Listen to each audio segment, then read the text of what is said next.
Hello everyone, welcome back to the channel. हम ninth class maths NCERT कर रहे हैं, जिसमें हम फर्स्ट चैप्टर की थ्योरी डिस्कस कर चुके हैं, विच इज़ नंबर सिस्टम। मैंने कंप्लीट थ्योरी का वीडियो बना दिया है। अब हम 1 बाय 1 एक्सरसाइजेस करने वाले हैं। आज हम स्टार्ट करने वाले हैं अपनी एक्सरसाइज 1.1। ओके, तो इसमें फर्स्ट क्वेश्चन दिया गया है, is zero a rational number, can you right it in the form of p upon q where p and q are integers and q is not equals to 0।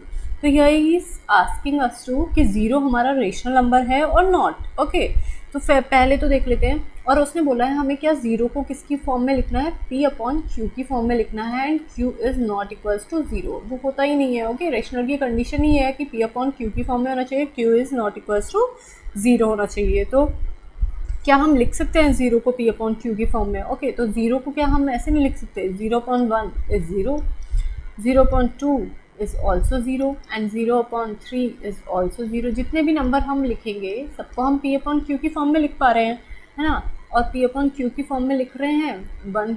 मैंने आपको बताया था कोई भी वैल्यू ज़ीरो आ सकती है। ओके, जैसे कि 0.1 लिया तो ये भी ज़ीरो की वैल्यू हुई। ठीक है, तो ये ज़ीरो किससे बना होगा, 0.1 से भी बन सकता है, 0.2 से भी आया हो सकता है, 0.3 से भी आया हो सकता है। ओके, किसी से भी आ सकता है। तो ये p अपॉन क्यू की फॉर्म में है, और ज़ीरो की वैल्यू के अपॉन में अगर 1 लिखेंगे तो this is also in the form of p upon Q. तो हम इसे ऐसे भी लिख सकते हैं। ठीक है, तो यानी कि दिस इज़ ट्रू कि हम इसे लिख सकते हैं। तो कैसे लिखेंगे, yes, zero is a rational number, zero is a rational number. ठीक, and we can write 0 in the form of p upon q।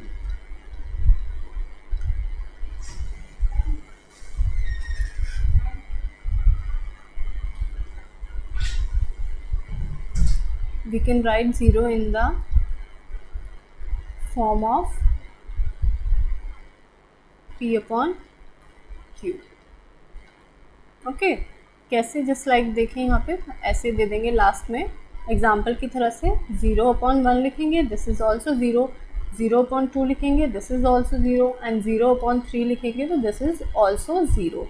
तो आप ऐसे इसे आंसर में लिख देंगे, yes, zero is a rational number, we can write zero in the form of p upon q, and p upon q की तरह इसे लिख देंगे। ओके, आई थिंक आपको अंडरस्टैंड हो गया होगा। ओके, अब नेक्स्ट स्लाइड पे चलते हैं। नेक्स्ट क्वेश्चन है हमारा, सेकेंड नंबर क्वेश्चन है, find 6 rational number between 3 and 4। Okay, 3 and 4 की फॉर्म अभी देखें किसके बीच में निकालने हैं, 6 रेशनल नंबर 3 एंड 4 की बीच में कितने नंबर निकालने हैं, 6। और मैंने आपको बताया था, जो थ्योरी वीडियो है जिसने नहीं देखी है आप जाके देख सकते हैं, वहाँ से सारे कंसेप्ट आपके क्लियर हो जाएंगे। ठीक है, यहाँ पे मैं आपको फिर से बता देती हूँ। जब भी हमें ऐसे दिया है किसी डिजिट के बीच में रेशनल नंबर फाइंड करने हैं, जितने नंबर हमें बोले हैं, जैसे 6 बोले हैं, तो उससे बड़ी मतलब डिजिट, यानी कि यहाँ पे 6 है तो 7 से ऊपर भी मल्टीप्लाई करेंगे और नीचे भी मल्टीप्लाई करेंगे। ऐसे ही सेम इसमें करेंगे। आप 7 ही नहीं, 8, 9, 10 किसी से भी मल्टीप्लाई कर सकते हैं, और जो वैल्यूज़ आएंगी वो भी हमारे इन बिटवीन 3 एंड 4 ही आएंगे। डिफरेंट आ सकती हैं बट करेक्ट होंगी। ओके, तो यहाँ पे 6 है तो इससे बड़ा मैंने 7 ले लिया है। ठीक है, तो यहाँ पे हम मल्टीप्लाई करते हैं तो क्या आया हमारा, 21/7 आया। इधर मल्टीप्लाई किया तो हमारा क्या गया, 28/7 आ गया। ठीक है, तो यहाँ पे बस सिंपल क्या है, 21/7 टू 28/7, और मिडल टर्म्स जितनी भी आ रही है हमारी 21 के बाद 22/7, 23/7, 24/7, 25/7, 26/7 एंड 27/7। ठीक है, तो ये हमारी क्या हो गई, मिडल 6 टर्म्स हो गई रेशनल नंबर के। ओके, तो 21 से अपॉन 7 से 28 के अपॉन 7 के बीच में ये हमारी सारी टर्म्स आ गई हैं। सिंपली क्या है, जो नंबर जितने नंबर फाइंड करने के लिए दिया है उससे बड़े नंबर से हमें मल्टीप्लाई कर देना है, above and below both. Okay, और जो बीच मिडिल नंबर्स आएंगे वो हमारे क्या हो जाएंगे, रेशनल नंबर्स हो जाएंगे। सिंपल था बिल्कुल। ठीक है, अब थर्ड क्वेश्चन पे चलते हैं इस यूनिट के। Find 5 rational number between 3/5 and 4/5। Same he question है बिल्कुल। 3/5 एंड 4/5 के बीच में क्या करना है हमें, कितने 5 रेशनल नंबर, तो 5 से लार्जर डिजिट से मल्टीप्लाई, तो 5 से बड़ा क्या होगा, 6। ऐसा नहीं है 1 लार्जर इसलिए ले रही हूँ, ईजिली हो जाएगा। आप 7, 8, 9 कुछ भी ले सकते हैं। ओके, 6 से ही ऊपर और 6 से ही नीचे मल्टीप्लाई किया। ठीक है, तो यहाँ पे क्या आ गया 18/30, 24/30। ठीक है, सिंपली बस क्या लिख देनी है, अब इससे आगे वाली डिजिट्स लिख देनी है। 18/30, 19/30, 20/30, 21/30, 22/30, 23/30 and 24/30 is given as two. ठीक है, तो इसके और इसके बीच में हमारे कितने ये 5 नंबर्स मिल गए हैं, 5 रेशनल नंबर्स। ठीक है, सिंपल था। ठीक है, लास्ट क्वेश्चन देख लेते हैं। लास्ट क्वेश्चन में हमें दिया है state whether the following statements are true or false, give reason for the answer। Okay, हमें पहले स्टेटमेंट का बताना है ट्रू है या फॉल्स है, और उसके बाद उसका रीज़न भी देना है। एवरी नेचुरल, फर्स्ट देख लेते हैं, every natural number is a whole number. Okay, what is the natural number? ठीक है, नेचुरल नंबर क्या होता है वहाँ 1, 2, 3, 4, 5। ठीक है, ये हमारे नेचुरल नंबर होते हैं। और होल नंबर में क्या होता है, बस ये 0 इंक्लूड हो जाता है। तो क्या हमारे every natural number is a whole number? सही है ना ये टर्म? तो ठीक है, फर्स्ट सही है बिल्कुल। तो फर्स्ट में लिखेंगे ट्रू है and whole number is a collection of a 0 and real number. लिखेंगे आगे, number is a collection of 0 and natural numbers. ठीक है, ऐसे लिख देंगे 0, 1, 2, 3, 4, 5 एंड सो ऑन, एंड यहाँ से यहाँ तक कर देंगे इंडिकेट दिस इज़ द हमारा क्या है नेचुरल नंबर। ठीक है, सिंपली बस ये लिख देना है आपको आंसर में, और ये हमारा स्टेटमेंट कंप्लीट हो जाएगा। अब सेकंड देखते हैं। सेकंड में दिया है every integer is a whole number.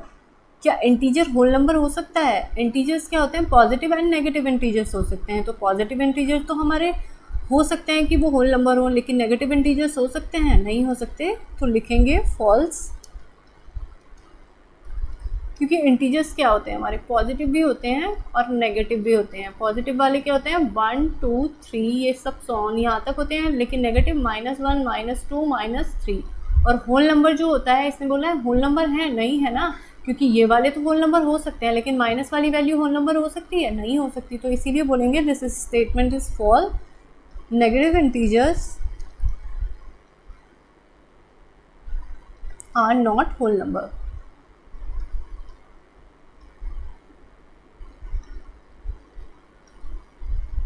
ठीक है, अब ऐसे भी लिख देना है आपको, इंटीजर्स जो होते हैं हमारे पॉजिटिव होते हैं एंड नेगेटिव होते हैं। पॉजिटिव वाले 1, 2, 3, 4, ठीक है, सो ऑन हो सकते हैं, और ये -1, -2, -3 एंड -4 सो ऑन। ठीक है, तो ये हमारा सेकंड का एक्सप्लेनेशन हो गया। आप थर्ड वाला देखते हैं part. Third part is every rational number is a whole number. Okay, rational number में तो देखें हमारे काफ़ी सारे नंबर्स आते हैं। ठीक है, अब देखें, पहले मैं देखूँ आपको बताती हूँ रेशनल नंबर की बात जो करते हैं हम। रेशनल नंबर क्या होते हैं हमारे P/Q की फॉर्म में लिखते हैं। तो क्या आपको दिखाई दे रहा है ऐसा कहीं भी कि जो होल नंबर होते हैं उनमें ऐसा कुछ है 0 से लेके 1, 2, 3, 4 क्या P/Q की फॉर्म में होते हैं? नहीं होते हैं ना। तो इसीलिए क्या हो जाएगा, ये भी हमारा क्या हो जाएगा, फॉल्स हो जाएगा। स्टेटमेंट फॉल्स है।